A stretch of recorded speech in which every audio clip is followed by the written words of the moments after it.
BBC আন্তর্জাতিক সংবাদে আপনাদের সবাইকে স্বাগতম। এই মুহূর্তে আমাদের হাতে এসে পৌঁছানো ইরান, যুক্তরাষ্ট্র এবং ইসরায়েলের সকল ধরনের যুদ্ধের নতুন আপডেট আপনাদেরকে জানিয়ে দিব। শুরুতেই থাকবে সংবাদ শিরোনাম, এরপর বিস্তারিত। যুদ্ধবন্ধে যুক্তরাষ্ট্রের প্রস্তাব এখনো বিবেচনা করছে ইরান। যুদ্ধবন্ধে যুক্তরাষ্ট্রের একটি প্রস্তাব এখনো বিবেচনা করা হচ্ছে বলে জানিয়েছে ইরান।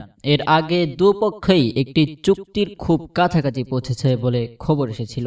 মার্কিন সংবাদ মাধ্যম এক্সওএস বুধবার জানিয়েছে হোয়াইট হাউস বিশ্বাস করে যে তারা ইরানের সাথে 14 দফার একটি সমঝোতা স্বাক্ষরের কাছাকাছি রয়েছে। ইরানের পার্লামেন্ট একজন জ্যেষ্ঠ সদস্য এদিকে একটি উইশ লিস্ট বা আকাঙ্ক্ষার তালিকা বলে উড়িয়ে দিলেও দেশটির পররাষ্ট্র মন্ত্রণালয়ের মুখপাত্র জানিয়েছেন তেহরান এই মার্কিন প্রস্তাবের বিষয়ে নিজেদের মতামত পাকিস্তানি মধ্যস্থকারীদের জানাবে।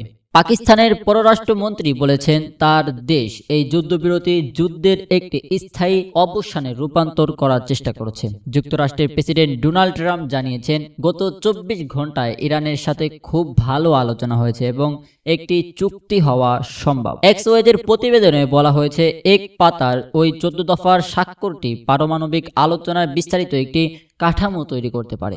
এর মধ্যে ইরানের পারমাণবিক সমৃদ্ধকরণ স্থগিত করা, নিষেধাজ্ঞা তুলে নেওয়া এবং হরমুজ প্রণালীতে অবাধ চলা পুনরায় শুরু করার মতো শর্ত রয়েছে। নাম প্রকাশে অনিচ্ছুক যুক্তরাষ্ট্রের দুজন কর্মকর্তা এবং অন্য দুটি সূত্রে বরাদ্দ দিয়ে প্রতিবেদনে বলা হয়েছে তারা এই বিষয়গুলো সম্পর্কে অবহিত। এই সূত্রগুলো জানিয়েছে স্বাক্ষর লিপিতে উল্লেখিত অনেকগুলো শর্তই একটি চূড়ান্ত চুক্তিতে পৌঁছানোর উপর নির্ভর করছে। বার্তা সংস্থা রয়টার্স দুজনের সূত্রে বরাত দিয়ে দেওয়া এক্সওয়েজের এই তথ্যের সত্যতা নিশ্চিত করেছে, তবে প্রস্তাবটি এখনো জনসম্মুখে প্রকাশ করা হয়নি। ইরানের পররাষ্ট্র মন্ত্রণালয়ের মুখপাত্র ইসমাইল বাগাই ইরানের স্টুডেন্টস নিউজ এজেন্সিকে বলেছেন মার্কিন প্রস্তাবটি ইরান এখনো পর্যালোচনা করছে। এটি শেষ হলে পাকিস্তানের মতামত জানানো হবে।